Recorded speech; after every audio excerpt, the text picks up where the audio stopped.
Hi there. My name is Ashely Dawson, and I'm really delighted to be participating in this conference. I'd like to thank Ken Hiltner for inviting me to be involved. So the title of my presentation is The End of the World as We Know It. Late last month, climate scientist James Hansen and a group of colleagues published a bombshell of an article. Bearing the ominous title, Ice Melt, Sea Level Rise, and Superstorms, the Hansen article radically challenges the latest projections by the Intergovernmental Panel on Climate Change, which anticipated sea level rise of 1 meter by 2100. Citing evidence drawn from the last major ice melt during the Eemian period, an interglacial phase about 120,000 years ago that was less than 1 degree Celsius warmer than it is today, Hansen predicts that, absent a sharp and enduring reduction in greenhouse gas emissions, global sea levels are likely to increase several meters over a timescale of 50 to 150 years. During the Eemian, in fact, ocean levels spiked up 6 to 9 meters, higher than at present, a result, Hansen's paper concludes, of feedback effects such as subsurface ocean warming that produced an exponential melt rate, rather than the IPCC's linear projections.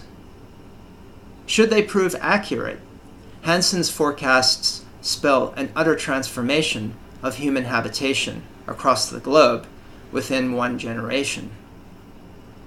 Although his predictions concerning exponential melt rates have stirred up some controversy within the scientific community, the debate is about the precise temporality of the transformation rather than about the basic predictions of epochal sea level rise.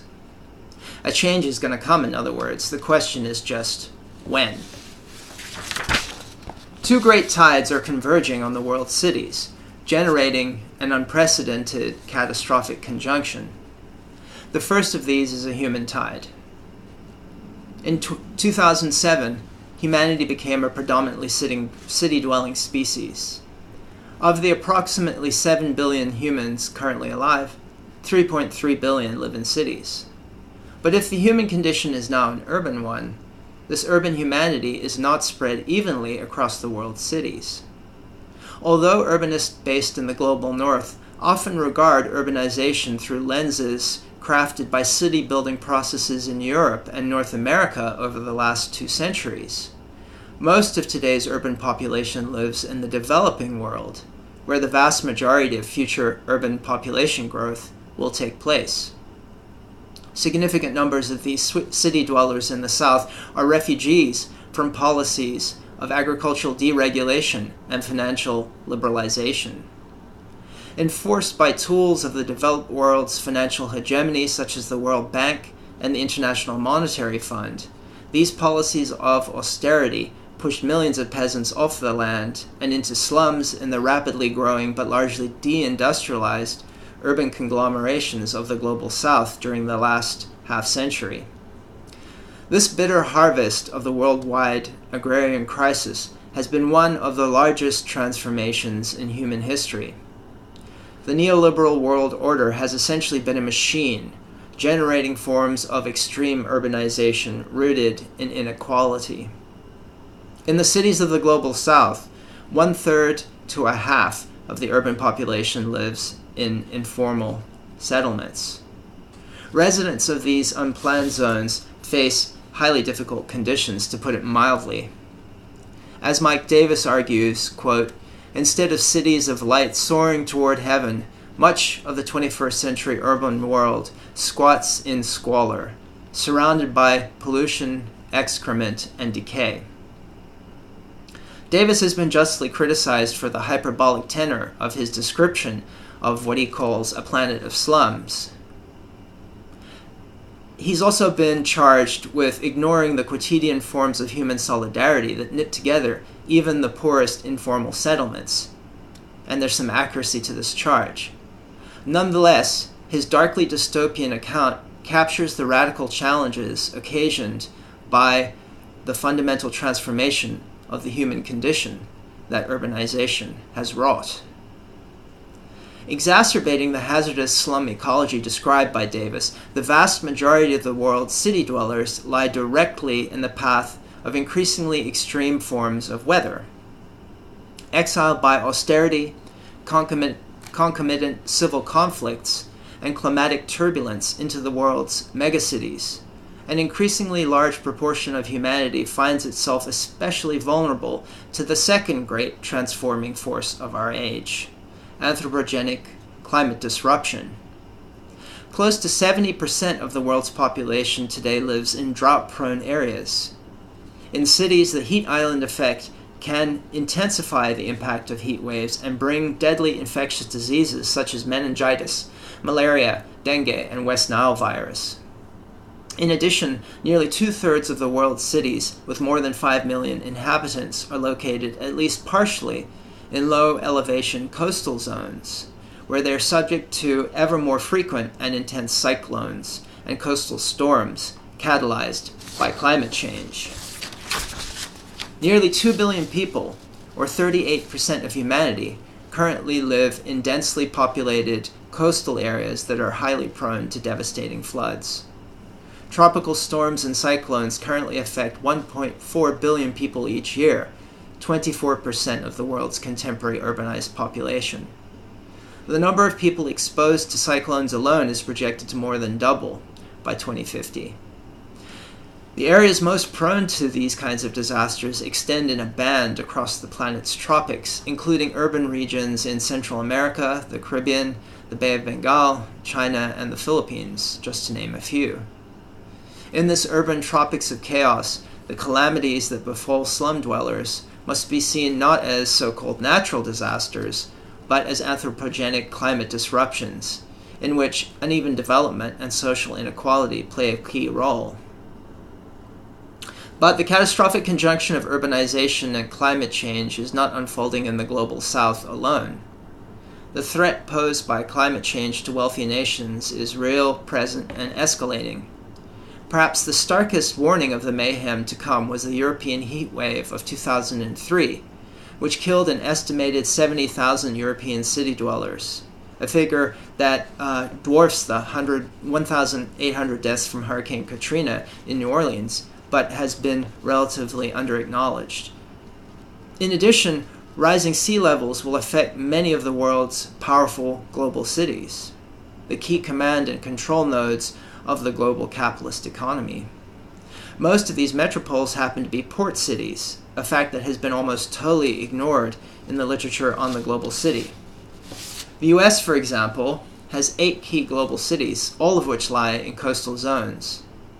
Rising sea levels and intensifying storms threaten almost all of them with some combination of slow infrastructural collapse and extreme anthropogenic climate disasters. In global terms, the list of cities whose economic assets are imperiled by the catastrophic conjunction I've been tracing tilts heavily toward the developed world, with Miami, Greater New York, New Orleans, Osaka, Kobe, Tokyo, Amsterdam, and Rotterdam topping the list for potential economic losses due to anthropogenic climate change. Of course, there will be extremely grave ramifications for the global economy when these cities are seriously damaged and eventually become uninhabitable as a result of the storms to come. But the toll in the global south will be even heavier. When the list of imperiled cities is ranked in terms of places whose populations are exposed to disasters, the ranking skews heavily toward the global south, and specifically towards East and South Asia, with Mumbai, Guangzhou, Shanghai, Ho Chi Minh City, and Kolkata topping the list. What's a novelist to do, given the impending end of the world as we know it? The short answer, I think, is to join the people on the barricades, fighting for an end to the consumption of fossil fuels and for a just transition to a world no longer based on exponential, obscenely inequitable economic growth.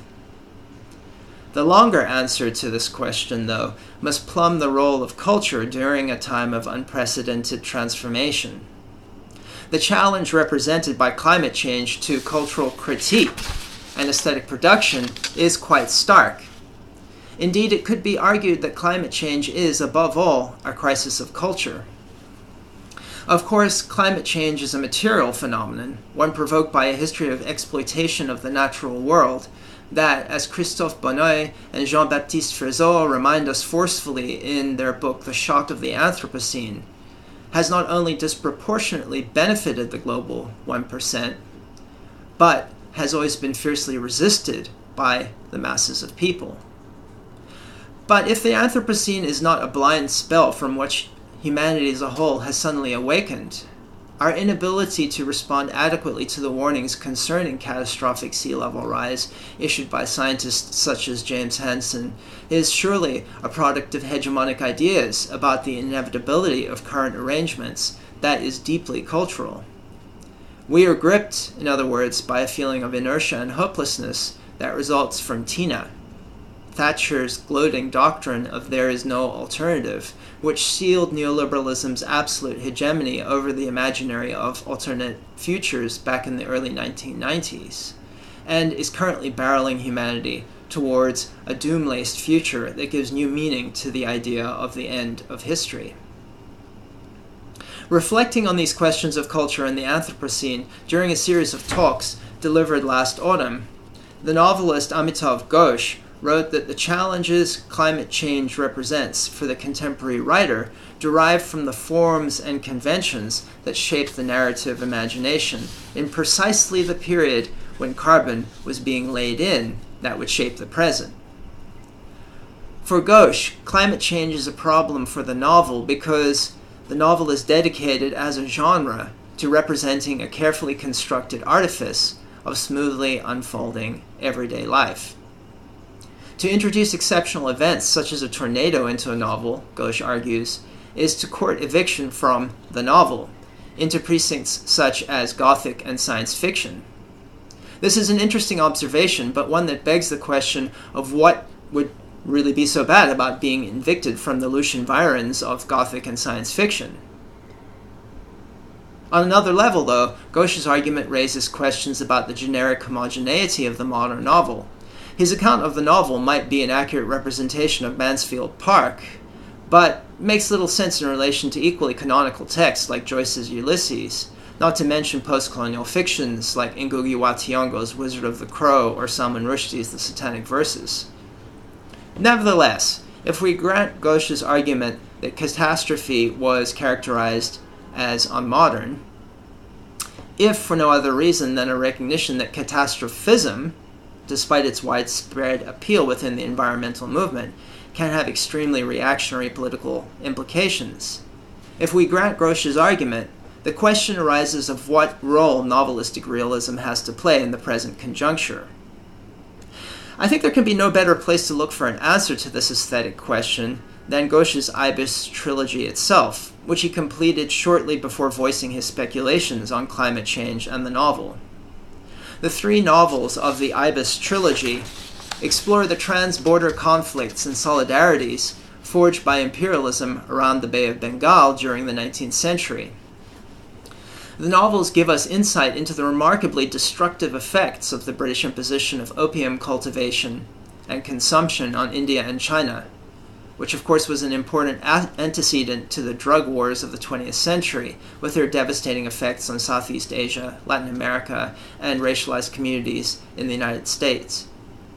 But Ghosh's trilogy also recreates a world of travel and polyglot community that emerged on the ships that traversed the Bay of Bengal and the port cities that punctuated its shores.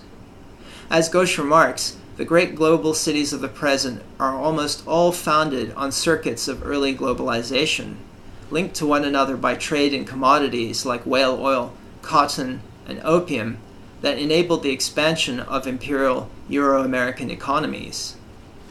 These cities, Ghosh argues, were the drivers of the very processes that now threatened them with extinction. If the modern world was created by these flows of commodities, people, and power between various imperial cities and their hinterlands, the post-colonial era largely interrupted these linkages by imposing national borders, shorn up by constricted cultural imaginaries. Development and migration within the post-colonial order were supposed to take place within the borders of the nation rather than across the watery pathways of empires past. Today, these empires, these borders, residue of a fight for sovereignty and self-determination, an admirable fight, constitute one of the greatest threats to the peoples of the global south as climate change begins to catalyze mass migrations, not only within nations, but also across all political boundaries. Nowhere is this more the case than in South Asia, which, as Sunil Amrith argues in his important book, Crossing the Bay of Bengal, is not simply the world's most populous region, but also the region most likely to be severely affected by sea level rise. In the Bengal Delta, for instance, where two of the world's major rivers reach the sea, more than 250 million people live in an area a quarter the size of Nigeria. Cities like Dhaka and Kolkata are built in marshlands, with many of their newer precincts established on landfill. These cities and the deltas they are situated on are subsiding as they are starved of sediment by rivers studded with hundreds of megadams. Already, millions of people in this region flee their homes each year seeking refuge from severe floods. For these people, for whom the end of the world as it was envisioned at the outset of the post-colonial era may be said to have already arrived, extreme forms of sea level rise are certain to provoke ever greater displacement, including forms of migration that rupture the ragged boundaries of the post-colonial nation-state. The specter of the climate refugee, of climate change-fueled mass displacement and migration, provokes a fear of chaos among national security experts around the world today, and also among xenophobic populist movements. References to the people displaced by environmental disasters populate most high-profile accounts of climate change, from the British government's Stern Report to the assessment reports of the IPCC, to alarms from relief organizations such as Oxfam, which states that today there are an estimated 26 million climate refugees. Yet by 2050, 200 million people a year will be on the move due to hunger, environmental degradation, and loss of land linked to climate change. Indeed, climate refugees are often deployed by NGOs like Oxfam as the so-called human face of climate change. Yet, since the vast majority of people displaced by environmental calamities engage in internal rather than international migration, they tend to be invisible on a quotidian level to most people in wealthier nations. But it is also true that no international convention currently recognizes the needs and the rights of climate refugees. They are consequently also invisible in juridical terms. This is no accident. To record such movements and to account such recognition would be to throw the current global system into crisis. Against this systemic invisibility and the great violence it portends, literary works such as Amitav Ghosh's Ibis trilogy remind us of what Sunil Amrith calls the store of collective memories and intercultural understanding that may allow the imagination of solidarity across long distances. While such extended cultural imaginaries will not by themselves be sufficient to secure climate justice, remembering and reknitting these regional solidarities is nonetheless a crucial part of the broader transformations we must make in the face of nature's gathering furies. Thank you very much.